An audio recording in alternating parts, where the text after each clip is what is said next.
We're interrupting that report to take you live to Khan Yunis in central Gaza, where the director of al-Shifa hospital, Mohammed Abu Salmiya, is holding a news conference after being recently released by Israel. Let's listen in. Under dire conditions, unprecedented since the 1948 Nakba. They are suffering beyond description. Even those who have been detained for more than 10 years, they are deprived of the least of their rights. Many of the Palestinian detainees were killed under interrogation. They were denied food, water and medicine. Many of the medical staff, including doctors and nurses, I left them behind as they are still in the Israeli prisons. From among the medical staff, Dr. Adnan al-Burj and Dr. Iyad al-Rantisi were killed, and may they rest in peace. The Israeli occupation forces left has no regard to any red lines. They are dealing with the detainees as if they are objects, solid objects. Even the Israeli medical staff, instead of providing health care to the Palestinian detainees, they are instead beating, battering, and torturing them. The Israeli occupation forces and soldiers have no meaning of human values. They are torturing the Palestinian detainees day and night, denying them the basic necessities. I am not going over the top if I say that each and every Palestinian detainee has lost at least 25 to 30 kgs. Even the Palestinian detainees with chronic disease like diabetes and cancer, they are denied medical attention. If the international community, the world organizations, the World Health Organizations do not act swiftly, more Palestinian detainees will continue to be killed at the hands of the Israeli occupation forces. This is the message I'm carrying from the detainees I left behind. Again, the issue of the detainees must be part and parcel of any negotiations. They must be part and parcel of any deal. As to the conditions of my detention, I was detained at the Netzarim line in November. I was in contact with all the officers who stormed al-Shifa hospitals, and when we all left, accompanied by the International Red Cross, the Palestinian Red Cross, we informed the Israeli occupation forces that we are taking our patients to the European hospitals. Yet the Israeli occupation forces turned a blind eye to all the international laws and treaties, and they detained me without any charges, even if I was put to 3-4 trials. I was not given any specific charge. I was only informed that I am detained till further notice. This means that the Israeli occupation forces have been detaining me on no legal grounds. The Israeli occupation forces stormed al-Shifa hospital and they lied. They propagated false reports that they found weapons inside the hospital. This proves that my detention was on malicious basis. I reassure that I will resume my duties as soon as it is possible. We, by the grace of God, will rebuild al-Shifa hospital to be once again a beacon for medical and health care, not only for the Gazans, but for all the Palestinian people and beyond.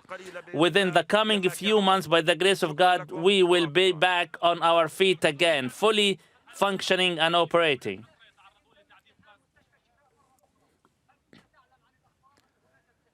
While you were detained, were you following the news? about the destruction caused to Al-Shifa Hospital. Honestly speaking, I have recently heard about this bad news. There is no doubt this came very heavy on my heart. Al-Shifa Hospital was a castle, was a fortress, was a beacon for healthcare for the entire Gazans. This proves that the Israeli occupation forces are willfully and purposefully destroying the medical institutions all across Gaza. No matter how grave this is, we will rebuild it and we will be back on our feet again. I was put to torture. My fingers are broken. I was also beaten and battered on my head. I was put to torture on daily basis, myself included, with other Palestinian detainees. We are daily beaten, battered, tortured, and abused, physically and verbally. I have lived this experience very bitterly, and I once again call on the international community to do what is needed to put an end to this.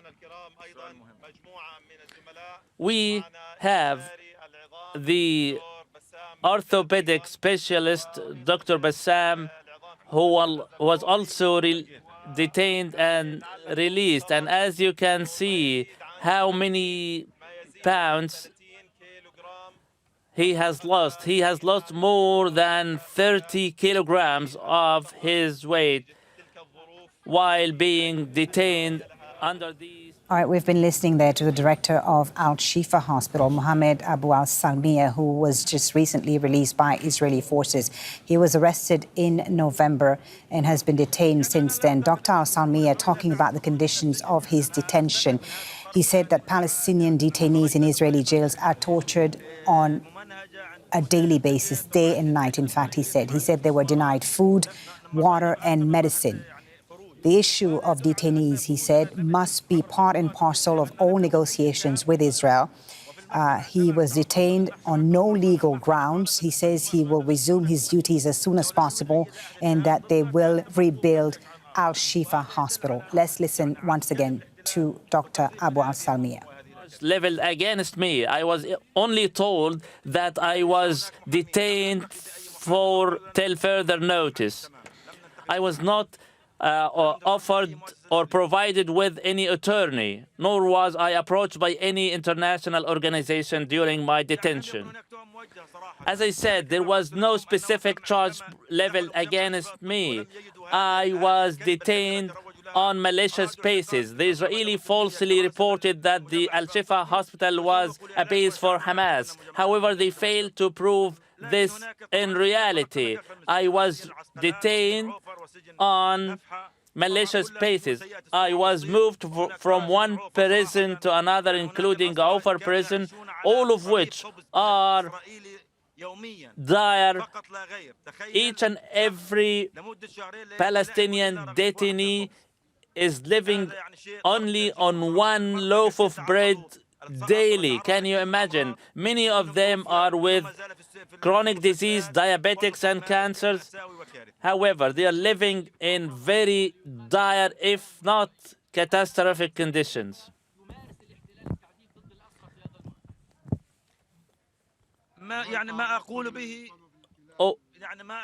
All I can say that the Israeli occupation forces are verbally and physically abusing us. They are even unleashing dogs on the detainees. Each and every detainee is beaten and battered at least 3 times every single day. They are deprived, the detainees were deprived of mattresses and covers. We are not even offered the least of our basic rights, including food, water, and medicine. The Israeli occupation forces have turned a blind eye to all rules, laws, or measures applicable in such conditions. Thank you. Okay, so we've been listening there to the director of Gaza's Al-Shifa hospital, Mohammed Abu Salmiya, who's just been released by Israeli forces. He is among 55 Palestinians who've been released by Israel. Dr. Abu Salmiya describing the conditions of his detention there and the conditions of other Palestinians in Israeli jails. He said he was moved from one prison to another, including off a prison. He said Palestinian detainees are subjected to torture on a daily basis by Israel. They are denied food, water and medicine. They are beaten on a daily basis. He said there was no legal justification for his detention. Israel was, of course, claiming that Al-Shifa was a base for Hamas when they raided that hospital and arrested the hospital's director. Let's speak to Mansour Shuman once again, who's a Palestinian journalist and humanitarian who's here in Doha with us. Mansour, you were also arrested in 2009 in the occupied West Bank, so you know the conditions that Dr. Abu Salmiya talks about in those Israeli jails, the beating, the detention, the torture that Palestinian prisoners are subjected to on a daily basis. Yeah, I mean, nothing like, I'm sure, what they're going through right now. There is no legal representation, no oversight from any international agency. It's just continuous, daily, physical and mental abuse. They are experts in that. They know how to drain the prisoners. As you saw, some of those that were released lost over 30 kilograms. But despite all of that, the thing that I think that the whole world now are seeing that despite all of that, look at the resilience of Dr. Muhammad and his colleagues. He says he'll resume his duties as soon as possible and rebuild Al-Shifa hospital. Look at how positive they are despite going through over 6 months of torture, of horrendous day-to-day despicable acts by the Israelis against him. So, like I said before, the spirit of the Palestinians is only getting stronger. Let's talk about Al-Shifa hospital a little bit for our viewers who may not know this. This is Gaza's biggest medical complex. And during the war in November, it was the main hospital where Palestinians were being treated. But Israel claims that this was also Hamas's base, and this is one of their justifications, I guess, for arresting Dr. Abu Salmiya. No legal reasons, but they claim that this was a Hamas base. Talk to us about this hospital in Gaza, its importance, and why Israel insists that this is a Hamas base. I think them claiming that al-Shifa hospital was a Hamas base, and then once them going inside and not showing any kind of proof to the world. We did see some videos that they claimed were, proof of Hamas being there, but nothing really substantial. Nothing substantial. I think that was a big change in how the whole world saw the Israeli occupation and the lies and the propaganda that they were playing into. I don't know why they thought al-Shifa was a Hamas base, but what I do know is that it's not only an international beacon for hope and health in Gaza, but for the whole world. And al-Shifa is not just 1 or 2 buildings. It's over a dozen different medical buildings with specializations from all around the world. People who left the United States, Europe, Palestinians, and decided to go back and live inside Gaza to try to contribute to the Palestinian cause and to help 2.3 million Palestinians continue to live. Right now, al-Shifa is destroyed. However, they are rebuilding it. The dialysis center is now open. Slowly, the emergency unit is starting to work again. And I think Dr. Muhammad, we will see him at the top of his work as soon as a ceasefire happens and the Netzarim people, the IDF in the Netzarim that is dividing north and south leave, and inshallah we can see him back there together with the doctors taking care of our patients. Thank you. Thank you so much, Mansour, for joining us once again. Mansour Shuman, a Palestinian journalist on the News Hour with us.